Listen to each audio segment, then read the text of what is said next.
bawat araw ay maaaring maghatid sa iyo sa karanasan ng tagumpay o kabiguan, ng ligaya o lungkot, kaya marapat lamang na iyong kilalanin at tanggapin si Jesus Kristo bilang tagapagligtas at Panginoon ng iyong buhay, at mangyaring pagyamanin at panariwain ang kanyang katapatan sa pakikipagniig at pakikinig sa kanya bawat araw o day by day.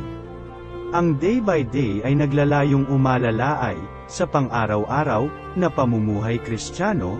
Halina at mapagpala sa mensaheng hatid ng day by day. Narito po si Pastor Ed Lapis sa kanyang mensahe. So John 14:6, ang sabi ng Panginoon, I am life, among other things.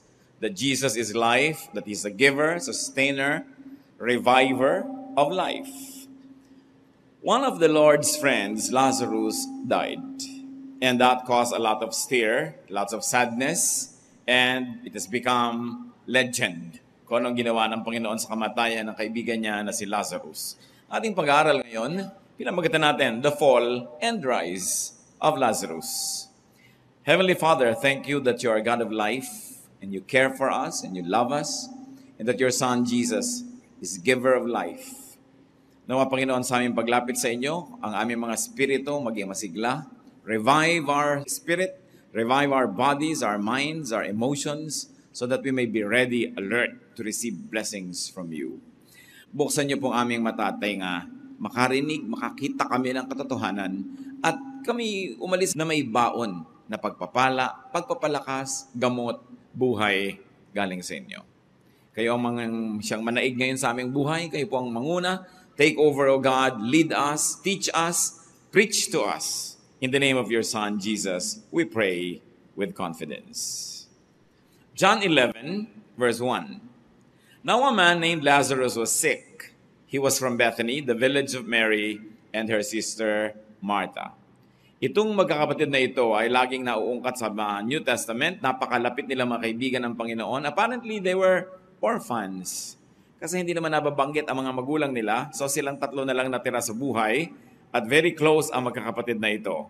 Now, there was a problem. Lazarus was sick. Nung araw po, ang mga may sakit, kadalasan nagkakasakit din hanggang mamatay na. Because medicine was not a developed science, very few people could afford the ministrations of those who were trained to take care of the sick. Mostly mayayaman lang, nakakapagpagamot, at napakakonti pa ng alam nila nun sa siyensya. Kaya kadalasan, pag malala ang sakit ng tao, halos tanggapin mo na ang kanyang magiging wakas, kamatayan. John 11:3, so the sisters sent word to Jesus, Lord, the one you love is sick. Pangalawang tao ito na tinawag na very specifically mahal ng Panginoon, isa si John the Beloved, the disciple. At ito, isang kaibigan niya si Lazarus. Sabi niya, yung minamahal ninyo, the one that you really care for, is sick. So the sisters interceded. Siyempre, Eastern communication yan. Ibig sabihin nun, puntahan, gamutin, pagalingin. Hindi lang yun info, I'm sick. Pag sinabi mo, I'm sick, sa atin man mga Pilipino, ibig sabihin, dalawin mo ako. Hindi mo lang ini-inform yung tao na may sakit ka. Pag meron kayong mutual friend, sinabi mo, may sakit yung kaibigan natin, ibig sabihin, dalawin mo, hindi lang to inform. So the sisters interceded. John 11:5-6, Jesus loved Martha and her sister and Lazarus. Yet when he heard that Lazarus was sick, he stayed where he was 2 more days.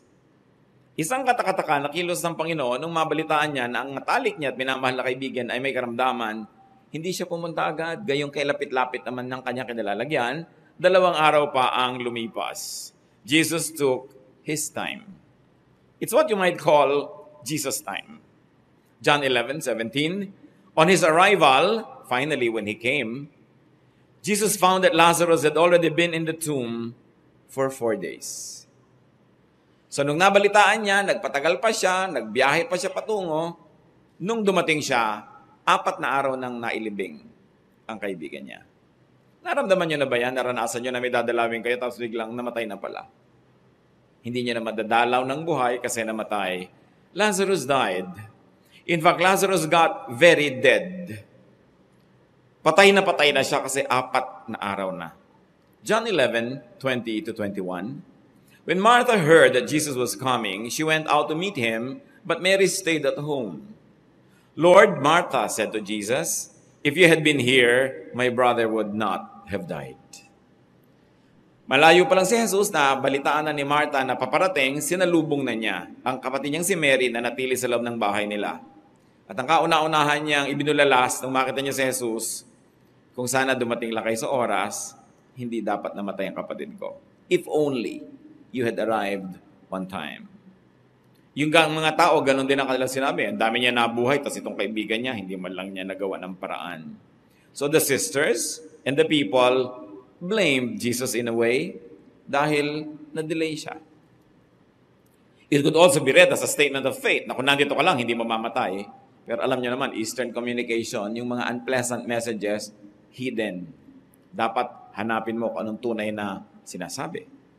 John 11:23, Jesus said to her, your brother will rise again. So Jesus gave them a promise. Jesus gave them hope. Sabi niya, babangon siya muli. Huwag kang mag-alala.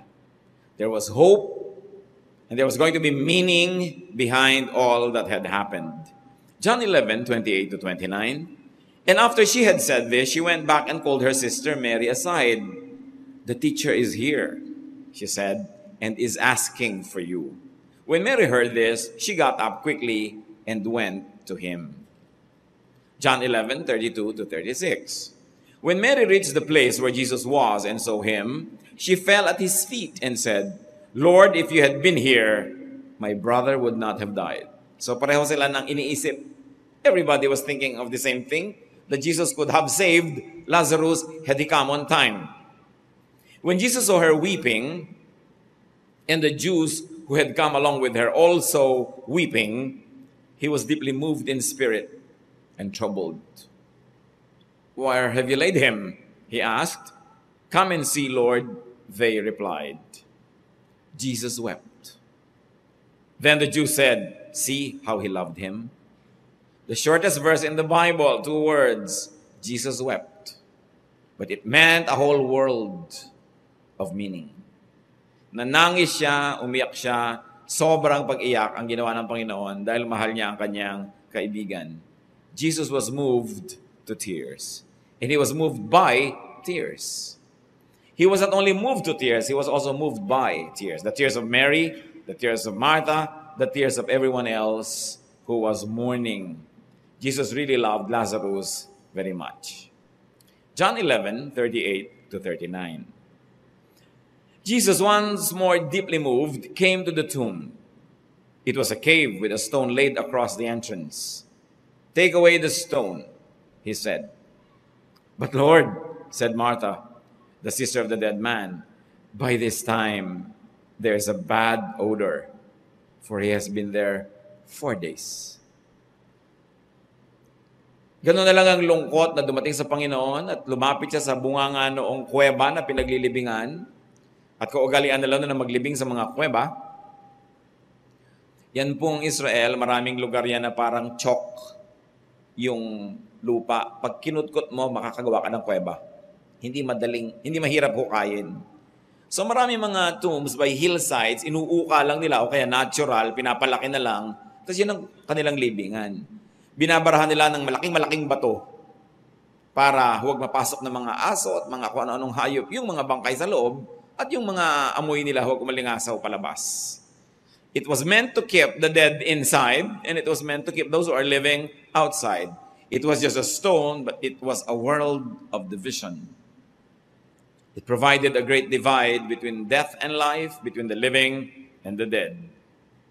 Strangely, sabi ng Panginoon, buksan nyo. Iurong nyo ang bato. Para namang hindi niya alam yon, lumapit sa kanya si Martha. 4 na araw na pong patay. Siguradong napakabaho na. Wala namang embalsamo nun eh. So inililibing agad ang tao at saka talagang aamoy agad yon.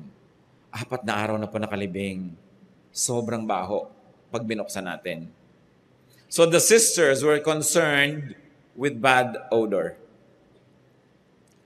Jesus was concerned with a much bigger agenda. But of course, the people were not into it. They were clueless. So the sisters were thinking about bad odor.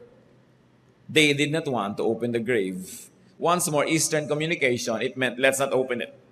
Sabi lang, mabaho na po. John 11:40-41. Then Jesus said, did I not tell you that if you believed, you would see the glory of God? So they took away the stone.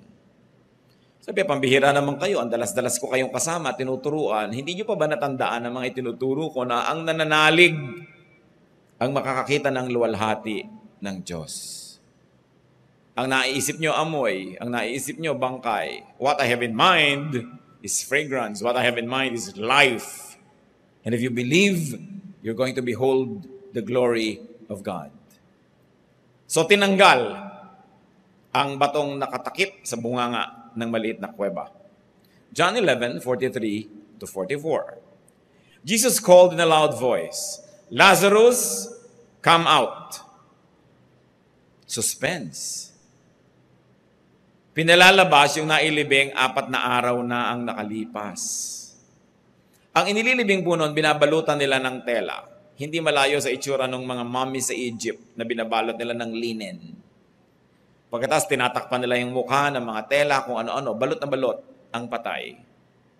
So, pinalabas itong nailibing na. Verse 44, the dead man came out, his hands and feet wrapped with strips of linen and a cloth around his face. This scene would repeat.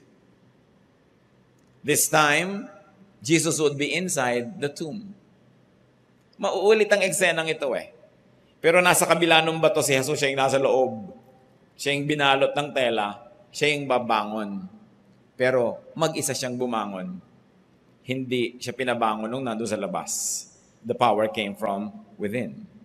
But that makes for another telling. So kagilagilalas, walang humihinga, walang gumagalaw, inaabangan kung may lalabas doon sa kiyungib. And sure enough, Lazarus came out. Nakabalot pa, nakatali-tali pa ng mga tela. Nakakatakot na itsura yun. Kaya naging nakakatakutan yung balot ng puting kumot eh. Ito yung pinagmulan, yung binabalot kasi ng mga puting tela ang mga patay. No? At sabi ng Panginoon, Jesus said to them, take off the grave clothes and let him go. Tanggalin ninyo yung mga damit na pangburol. Tanggalin ninyo yung mga tela na pantakip, pantali. So Jesus called Lazarus out of the tomb and into life. Salita lang ni Jesus, nabuhay ang patay. Ganon ang kapangyarihan ng salita ng Diyos. Sa niya, come out, rise and be here. Hands and feet wrapped in clothes that were meant for the dead. The living man went out of the tomb. And then Jesus commanded that Lazarus' grave clothes be taken off. Tanggalin. And that Lazarus be set free to move. Paano ka naman gagalaw kung balot-balot ka nitong mga puting tela na ito?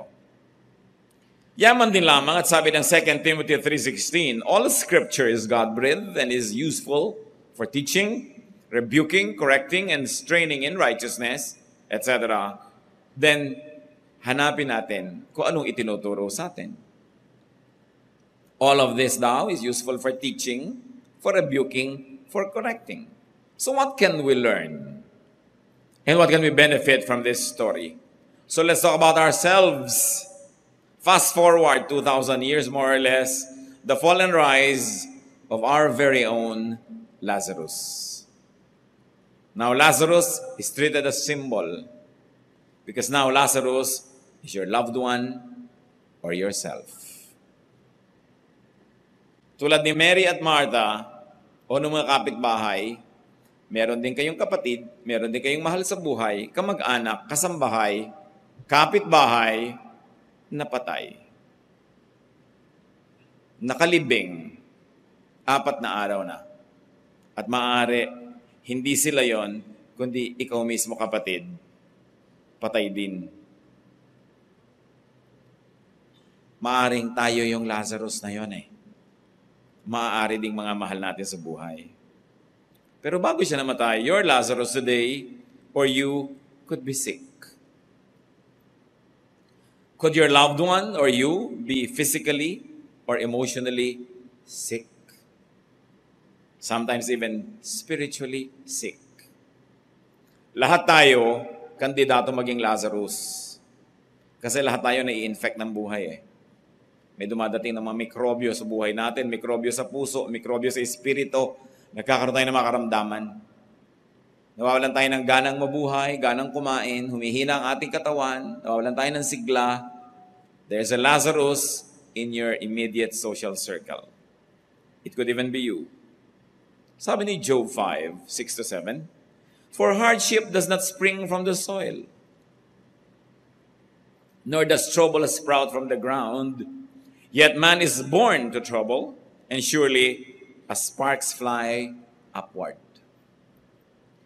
Sabi ni Job, observation ko, hindi naman tumutubo ang problema mula sa lupa tulad ng mga halaman, pero ang tao hindi maubos ang problema. Lagi siyang may sakit. May nagpapahirap sa kanyang katawan, sa kanyang isip, sa kanyang emosyon, sa kanyang espiritu. Lagi na. Napapahinga siya sandali, pero mamaya binabalikan na naman siya. Merong mas malala ang dating, merong konti lang, pero laging merong panganib na yun ay lumala at ikamatay niya. Job 40:1, "Man born of woman is of few days and full of trouble." Sabi niya, ang iksi ng buhay, tad-tad pa ng problema. Sabi ni Job. Kaya ang tao, maraming dalahin, kandidatong maging Lazarus. So what should we do? Like Mary and Martha, we should intercede. Magsabi ka, "Lord, the one you love is sick." Kung meron kayong mahal sa buhay, malapit sa inyo, may sakit. Physically, emotionally, spiritually, ilapit nyo sa Diyos. Magsabi kayo. Tulad ng ginawa nila. James 5:15, "And the prayer offered in faith will make the sick person well. The Lord will raise him up." And then just like those people that we have read about, keep believing, though God seems unmoved and God seems late. Nagmamadali sila, nag-aagaw buhay yung kanilang kapatid. Lagi silang nakatingin sa bintana, dumating na ba? Paparating na ba? Walang dumating na Jesus. Madalas sa buhay natin, ganun ang nararamdaman natin eh. Ito na yung problema, ito na ang bigat na wala pa rin tayong nababalita ang tulong mula sa Diyos. Kaya kung minsan, ibig-ibig na rin nating magtampo. Ibig-ibig na rin nating magduda. Kaya sila, nung dumating si Jesus, naipahimakas nila yung paghihinanakit. Kung dumating lang kayo sana, hindi namatay. Psalm 42, 9-11. "I say to God, my rock, why have you forgotten me? Why must I go about mourning? My bones suffer mortal agony. Why are you downcast, O my soul? Why so disturbed within me? Put your hope in God, for I will yet praise Him, my Savior and my God." Sabi niya, "Diyos ko, nilimot niyo na yata ako. Dasal naman ako ng dasal, lapit ako ng lapit. Ba't ang bigat pa rin ang pakiramdam ko, ang lungkot ko pa rin. Mahirap pa rin ang kalooban ko, hindi ako mapakali, balisa pa rin ako." Pero sabi niya, teka nga ba, teka sarili ko. Bakit ka nga ba ganyan? Bakit ka gulong-gulo? Ilagay mo ang iyong paningin sa Diyos. Ituon mo ang iyong pansin sa Kanya. Sa Kanya ka umasa. At sigurado magkakaroon ka ng dahilan para purihin siya. Is God ever late? Ecclesiastes 3:11, He has made everything beautiful in its time. Lagi kang nadidinig ng Diyos. Don't worry if you're heard or not. Pero iba yung timing niya eh.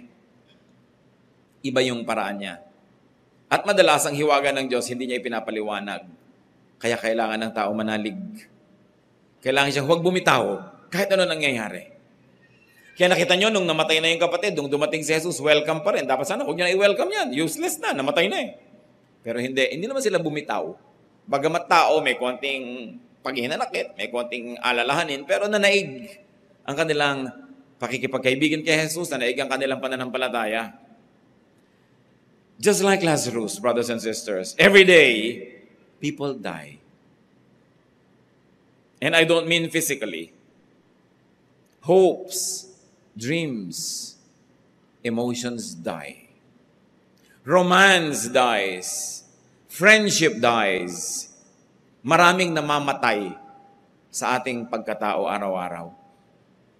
Namamatayan ka ng pag-asa, namamatayan ka ng mga pangarap, tinatabangan ka sa mga mahal mo sa buhay, naglalayo ang mga mag-asintahan, nagkakagalit ang mga magkakaibigan. Every day, a certain part of us dies. People are troubled. People are worried. People are neglected. And people are forever burdened with suffering and frustration and failure.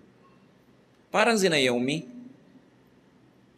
Meron siya mga anak na lalaki, naaasahan ng kanyang asawang lalaki, ng ibang bayan sila, umasenso doon, nagkaroon ng asawa ang kanyang mga anak, subalit namatay ang kanyang asawang lalaki at namatay din ang mga anak niya na lalaki.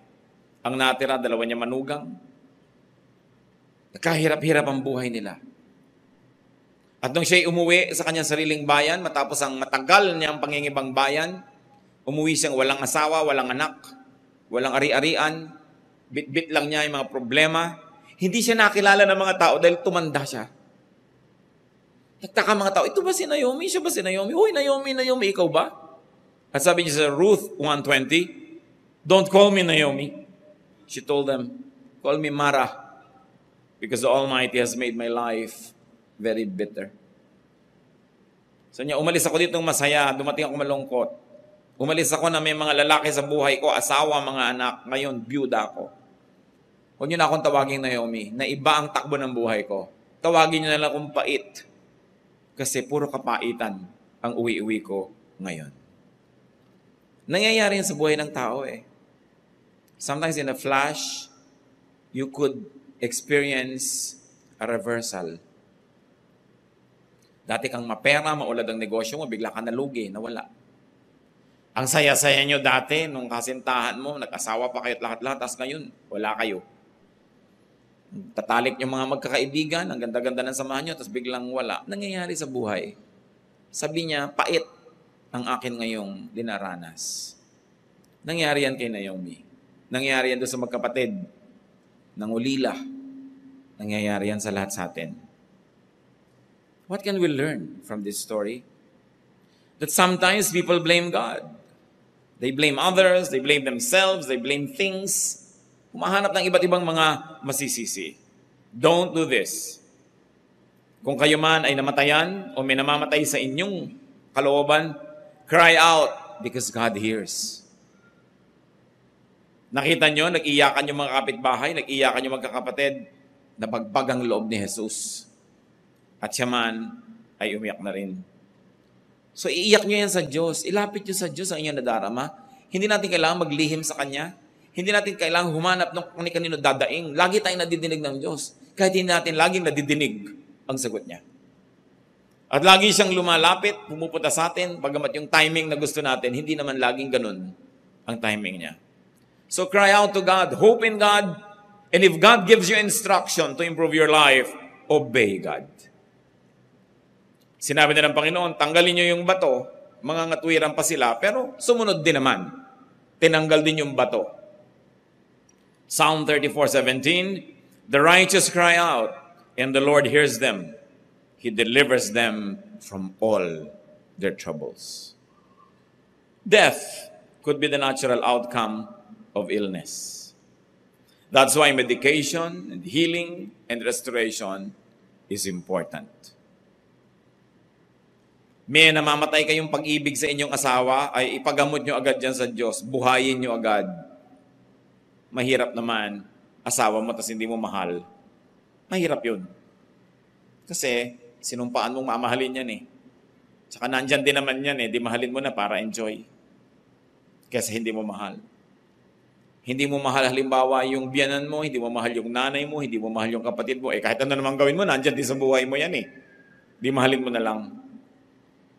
Mga kasama mo sa opisina, kapitbahay nyo, yung mga hindi mo naman pwedeng tanggalin talaga sa buhay mo, pag-aralan mo na lang talaga mahalin. At kung yung mga relasyon, nasusugatan, gamutin agad. Narurumihan, linisin agad. Huwag nang patagalin. Tulad nung tumagal, namatay yung Lazarus. Mabuti na mabuti kung paghimalaan ka. Huwag pinapatagal ang mga bagay na hindi masarap, hindi masaya, hindi maganda, hindi maluwag sa kalooban. Pahirap yan sa sarili at nilalaso natin ating mga sarili, pati ang ating mga mahal sa buhay. Kaya ang hatol ng Panginoong Jesus sa mga nabibigatan, nahihirapan, Matthew 11:28, "Come to me, all of you who are weary and burdened, and I'll give you rest." Of course, that rest comes not only in the form of pahinga, it comes in the form of restoration and healing. Healing from God, especially to illnesses of emotions. Maring buhay ang ating katawan, pero pinapatay tayo ng galit. Pinapatay tayo ng selos, ng inggit. Our emotions can kill. More than bullets, more than daggers, more than poison, your emotion will kill you. And the kind of emotion that you evoke in people near you can kill them as well. Pwede tayo ang maging biktima, pwede tayo ang mangbiktima, pero tayo may pananagutan sa isa't isa. The important thing is that ill feelings have to be healed. Pag meron kang nadarama sa iyong puso na hindi masarap, hindi masaya, hindi maluwag, hindi maganda, kailangan mo yang bunutin, kailangan mo yang ipagamot. Do not nurse ill feelings. Huwag patagalin sa puso ang inis, galit, puot, selos, inggit, dahil papatayin ka niyan. Buhay ka, humihinga, pero pwedeng patay ka. Wala ka nararamdaman, manhid ka, hindi ka masarap kasama, hindi ka sweet, hindi ka nice, edi patay ka nun. Wala ka ng mga signs of life. That's why broken relations have to be mended and restored, or the relationship itself dies. Nakakalungkot pag nangyari sa mag-asawa lalo, na namatay na. So do not prolong estrangement, do not prolong separation. What other lesson can we glean? That God gives hope, that God gives promises, and that God heals. Ano ang ministry ni Jesus? Matthew 4:23-24. Jesus went throughout Galilee, teaching in their synagogues, preaching the good news of the kingdom, and healing every disease and sickness among the people. News about him spread all over Syria, and people brought to him all who were ill with various diseases, those suffering severe pain, the demon-possessed, those having seizures, and the paralyzed, and he healed them. Physical, emotional, spiritual illnesses, ginagamot ng Panginoon. At siya nun ay siya pa rin ngayon. God is the same yesterday, today, and tomorrow. One thing that we should learn is that Jesus loved and up to now loves individual persons. Marunong ang Panginoon magtangi, kumilala, magmahal ng mga individual na tao. Jesus loves your loved ones. Jesus loves you. And Jesus also loves your enemy. Pare-pareho tayong minamahal ni Jesus. John 15:9, "As the Father has loved me, so have I loved you." Love does great and mighty things. Bakit pinabangon si Lazarus mula sa kamatayan? Kasi mahal eh. Mahal ni Jesus. Pag nagmamahal ka, marami kang gagawin para sa minamahal mo. At yung pagmamahal, maraming nagagawa. Maraming naaakyat, maraming natatawid, maraming napapagaling. God's love for your loved one and for you can do wonders. So let our love do wonders for people. Meron kayong mahal sa buhay, paghimalaan nyo. Gawan nyo ng himala. Yung himala na kaya ng tao. Yung sakripisyo, pagbibigay, pagpapatawad, pagmamahal, atensyon, na kayang ibigay na isang nagmamahal, ibigay nyo. Nagpapagaling yan. Ibang magpagaling ang pag-ibig. So kung meron kayong minamahal, that's how you minister. You empower them, you give them what you can, you heal them, you become a nurse, a doctor, an inspiration, a caregiver. Let your love heal, resurrect, and give back to life to your loved ones. Love is action. Love is not an idea. Love should not be a noun, it should be a verb. Love does things. Love works. Love loves. And when you love people, they heal. Mga mahal natin sa buhay na nabigo, kung minamahal mo, gumagaling yun. Ilang exam na, hindi pumapasa, pero minamahal mo, gumagaling yun. Lagi silang nare-reject. Tinatanggihan ng mga tao, pero pag tinatanggap mo, niyayakap mo dahil mahal mo, gumagaling yun. Ibang magpagaling ang pag-ibig. Ibang magbigay ng buhay. Kahit sa nag-aagaw buhay, sa naghihingalo o sa namatay na. Tulad ng ginawa ng Panginoong Yesus. Love heals. But learn from the story. If you want cure, healing, restoration, if you want resurrection for your loved ones or for yourself, do not be stopped by odors. Sabi ni Martha, mabaho na po, wag na nating gawin.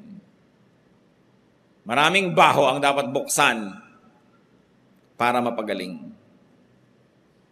Maraming sugat ang puno-puno ng mga nana na kailangan mo nang tanggalin ng takip. Mahapdi, makirot, pero pag nilinis, tsaka lang gagaling. Maraming mga problema ang daisan na nating magpanggap na lang tayong wala doon, pero kailangan nating harapin para natin malutas. Maraming mga bagay na masasakit pag-usapan, masasakit gunitain, pero kung gusto nyo talagang pagalingin, huwag takpan, buksan.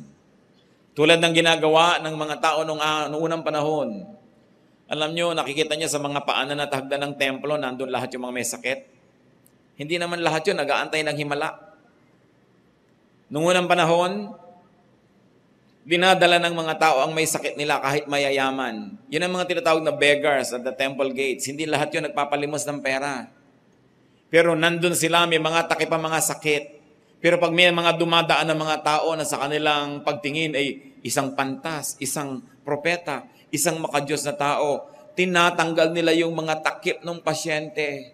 At nang sa ganon, makita nung dumadaan. At kung siya ay isang marunong na manggagamot, makapaghatol siya ng lunas. Masasabi niya, eto ang sakit na yan, ganitong gawin mo. At yan po ang nasa introduction ng No Limit Angel ni Jose Rizal. Sa niya, sinulat ko ang nobelang ito, isang cancer ng ating lipunan na marapat na lang sana itakpan, pagpanggapan na hindi nakikita.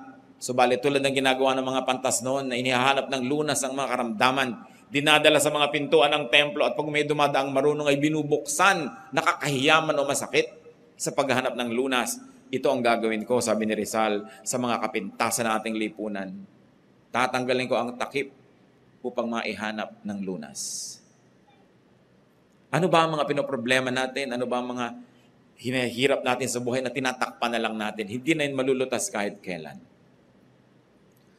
May mga miyembro tayo ng pamilya at may mga nakita pa ako na may mga miyembro ng mga pamilya na hindi sila tulad ng karaniwan. Iba ang itsura, iba ang kulay ng balat, iba yung bone structure, parang mga palaka na nakahiga ganyan sa lupa.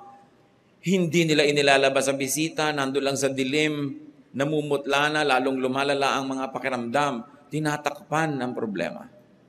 Dahil may amoy. Pagka meron tayong mga members ng family na hindi sila karatulad ng iba, hindi sila laging normal tulad ng iba, tinatago natin, kinukubli, nagpapanggap tayo hindi totoong nangyayari yon dahil may amoy. Meron tayong mga kapintasan, hindi tayo marunong magbasa, hindi tayo marunong mag-pronounce, hindi tayo marunong magsalita. So magpipipipihan na lang tayo. Hindi natin bubuksan para malutas kasi may amoy. Kanya-kanyang baho. Bawat pamilya may baho. Bawat tao meron. Pero kung ang gagawin yung policy, sabi ni Martha, mabaho, wag na lang natin buksan. Hindi babangon si Lazarus. Pero sabi ni Jesus, anong baho-baho? So solve natin ito. Buksan ang bato. If you want healing in your life, do not be stopped by odors. Do not be stopped by appearances and squeamishness. Mga kasalanan. Kailangang harapin. Buksan ang malalansang sugat. Linisin para gumaling. Tulad ng taong may ketong. Alam niyo mga may ketong nung araw, hindi kayo pwedeng pumasok sa bayan, nakatira kayo sa malayo, baka may mahawa eh. Pasensya kayo, nagkaketong kayo, pero hindi kami dapat mahawa. So mamatay na lang kayo lahat dyan, huwag niyo kaming ihawa dito. Hindi sila nakikihalubilo. Pero nabalitaan ng mga tao ito si Jesus. Naglabasan doon sa madidilim na kuwebang tinitirhan nila. Mga uka-uka ang mga pisngi, kinakain ng sakit ang laman nila, naka-expose sa mga buto. Pero wala na sila mga pag-asa. Nabalitaan nila si Jesus, hinarap nila. ang ayaw nilang harapin, yung katotohanan. Sila'y binabato ng mga tao. Pag lumalapit, layo ka, unclean. Pero paano ka gagaling kung hindi ka lalapit kay Jesus? Matthew 8, 2-3. A man with leprosy came and knelt before him and said, Lord, if you are willing, you can make me clean. Jesus reached out his hand and touched the man. I am willing, he said, be clean. Immediately he was cured of his leprosy. Kung dinaan mo sa hiya, nakakahiya naman, wag na. Wag na, di bali na, wala na akong pag-asa. Yun ang talagang lubos ka ng namamatay. May Diyos, may pag-asa. Kailangan lang gumawa ka ng paraan, lumapit ka. Willing ka dapat na buksan yung mabaho. Willing ka na ma-expose. Willing ka na mahirapan. Yun ang paraan. Yung babaeng dinudugo, ilang taon na dinudugo, naubos ang pera sa pagpapagamot. Lumapit kay Jesus. Palihim na humawak sa laylayan ng kanyang damit. Sabi niya, mahawakan ko lang ang laylayan ng damit niya. Gagaling ako. Pero bawal sa kanila ang makahipon ng kapwa-tao kasi meron silang dugo, dinudugo sila. May monthly period lang nga, considered unclean. Ito pa taon na dinudugo. Kaya nung sabi ng Panginoon, lumabas ang kapangyarihan mula sa katawan ko, sinong humipo sa akin? Takot na takot yung babae pero inamin, ako po. Sabi niya, huwag ka na matakot. Galing ka na talaga. Umuwi ka na. Gumawa ng paraan para mabuhay. Mga kapatid, pag hindi pa kayo pinapatay ng Diyos, huwag kayo magpakamatay. Gumawa kayo ng paraan para lalo kayo mabuhay kasi binubuhay pa kayo eh. Hindi pa gusto. Kung gusto ba naman Diyos sa patayin kayo, andali. Tik, patay na kayo nun. Hindi kayo pinapatay, huwag kayo magpakamatay. At lalo naman, hindi naman pinapatay yung asawa niyo, huwag yung patayin. Di ba? Huwag kayong papatay ng sino man. Ang Diyos ang may hawak ng buhay. Habang ikaw pinapahiram ng buhay, ang duty mo, buhayin ang sarili mo. Gumawa ka ng paraan. Lakasan mo yung loob. Kapalan mong mukha mo kung kailangan. Pero dapat kang gumawa ng paraan. Huwag kang mahiyain. Huwag kang maselan. Huwag yung may amoy na po. Walang mangyayari dyan. Kailangan lutasin. Do what it takes to get cure. Do what it takes to get healing. Huwag ka maarte o maselan o ma-pride. At huwag ka na magpatagal-tagal. Kasi baka lumampas yung deadline. Di ka na nga mabuhay pa. If you love, give life. May mahal kayo sa buhay. Binubuhay niyo ba o pinapatay? Meron siyang talent. Ayaw niyo siyang pagbigyan. Yung gusto niyo ang dapat masunod. Pinapatay niyo yung tao. Meron kayong anak, ganun yung talent. Pinipili niyo iba yung pag-aralan kasi mas madali makakuha ng trabaho. Pinapatay nyo siya nun. Patayin nyo mga mahal nyo sa buhay, papatayin nyo ng sarili ninyo. Minsan sa sobra natin pagmamahal, sinasakal natin ang mga tao. Di na sila makahinga sa higpit ng inyong yakap. Ang tunay na pagmamahal, nagpapalaya. Roll away the stone. Kasi nakalibing eh. Marami tayong mahal sa buhay, nakalibing. Nakalibing sila sa inferiority complex nila, nakalibing sila sa kanilang nakaraan, nakalibing sila sa kanilang guilt, at hindi mo naman pinapawalan dahil mabaho. If you love, set free. Tulad ng ginawa ng Panginoon, pinabangon, pinalabas sa libingan ang mahal niya na si Lazarus. Gaano karami sa mga mahal niya sa buhay, ang totoo ay inililibing niyo. O ayaw niyong bumangon, gusto niyo nandun lang. Very importantly, Jesus calls people to life. Sabi niya, Lazarus, come out. John 10:10, I have come that they may have life and have it to the full.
masiglang buhay ang gusto ng Panginoon para sa bawat isa.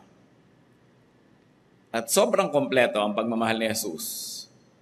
Pinabangon na niya mula sa kamatayan, meron pa siyang ibinilin. Because Jesus wanted Lazarus freed from the grave clothes so that he'd be free to move and to go. Very thoughtful. Ang laki na nung issue na buhay na mula sa kamatayan, pero pati maliit, inalala niya. Sabi niya, alisin ninyo yung mga balot at nang makapaglakad ng mahusay. Tanggalan ninyo ng takip sa muka na maskara ng mga patay dahil buhay siya.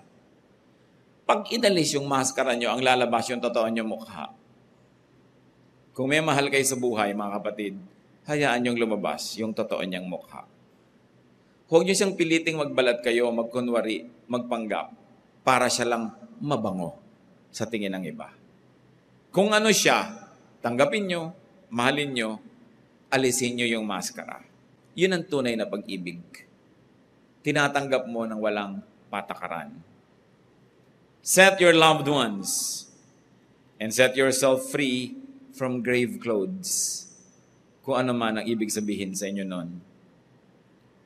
Set your loved ones and yourself free from needless ways and regulations and burdens that prevent freedom to life, that prevent freedom to get a life.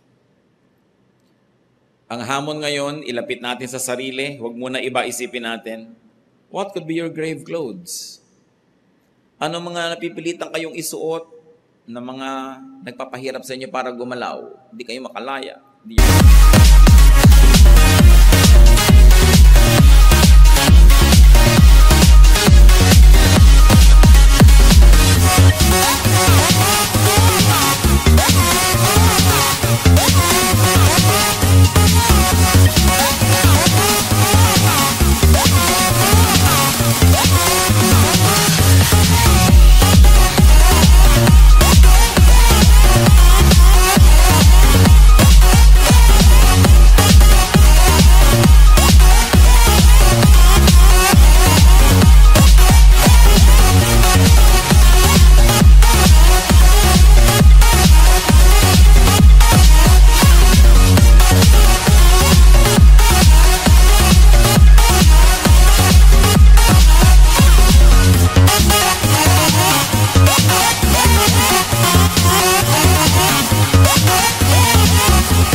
Ang dapat gawin. Dead ones, hear the word of God. Rise from your death and come out of your tomb. Dapat ma-identify natin kung ano ang ating mga sarili-sariling libingan na pinagbabaunan natin sa ating mga sarili. Malayo sa liwanag, malayo sa buhay, malayo sa tunay na sigla. Take away the strips, the signs of death. Take away the limits. Take off the death mask and show your identity. You're fearfully and wonderfully made by God. You don't have to wear a mask. Now, family and friends of Lazarus, let him get a life.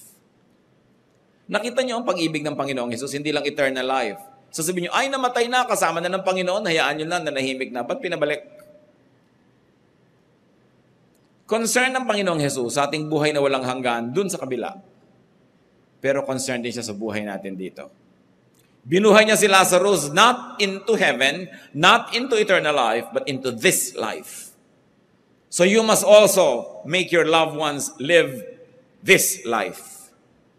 Kung ano ang buhay na meron siya, anong buhay na nakadakda para sa kanya, ano ang buhay na bagay at hiyang sa kanya, payagan niyo siyang mabuhay dito. Iba yung sa kabilang buhay, sa walang hanggan, pero habang narito, dapat buhay pa rin ang tao. At hindi lang sa mga mahal natin sa buhay, mga kapatid, kayo. Kung kayo si Lazarus, ginagawa niyo ba talaga yung gusto niyong gawin na hindi naman masama? Ba't di niyo gawin? O may mga tali-tali kayo, may mga takip-takip. Get your life. Life is a gift from God that must be enjoyed. Not only eternal after this, but life here and now. Lazarus fell and rose again. There are people around you who fall. Call them to life. Intercede for them so they will rise again. Yung mga nagkamali, mga nabigo, kung kailangan niyong patawarin para magkaroon sila uli ng buhay, patawarin niyo huwag niyong ibaon, ilibing dahil sa kaprasong sakit. Pagalingin. Pag may sakit, pinapagaling, hindi pinapatay. Ay, may sakit naman to, patayin na natin. Hindi. May sakit, pagalingin. May sakit ang mga relasyon nyo sa kapwa nyo, pagalingin nyo, huwag yung patayin. Kasi ang Diyos ay buhay. At ang mga nananalig sa Panginoon, binubuhay niya ang lahat ng kanyang mahawakan. Halaman, bubuhayin niya. Mga alaga niyang hayop, bubuhayin niya. Mga tao na nasa influence niya, binubuhay niya, binibigyan ng sigla, kahulugan, saya. Kasi ang Diyos ay buhay. So anong ginagawa niyo sa mga buhay niyo? Buhayin niyo ang inyong mga buhay. Walang basta matamlay na humihinga-hinga. Get a lively, beautiful, meaningful life. God wants that. Jesus wants that. And not only that, give your loved ones that gift. The freedom to move, the freedom to live. Salamat, Panginoon, sa mga paalala niyo. That like Lazarus, we can fall but we can rise because of your power and your love. Turuan niyo kami, Panginoon, na ano man ang namatay sa amin na magagandang ugali, buhayin namin. Ano man yung mga namatay na magagandang emosyon, buhayin namin. Ano mga namatay na mga relasyon, buhayin namin. At payagan namin ang mga mahal namin sa buhay na magkaroon din ng makahulugan na life on earth. Ituro niyo sa amin, Panginoon, kung paano, bagamat maikli ang buhay at maraming suliranin, paano ito magiging makabuluhan, maganda. Teach us to rise again for every fall that we've had. Magbulay-bulay tayo, mga kapatid. Hanapan ng kahulugan ng mga salitang ito sa inyong personal na buhay.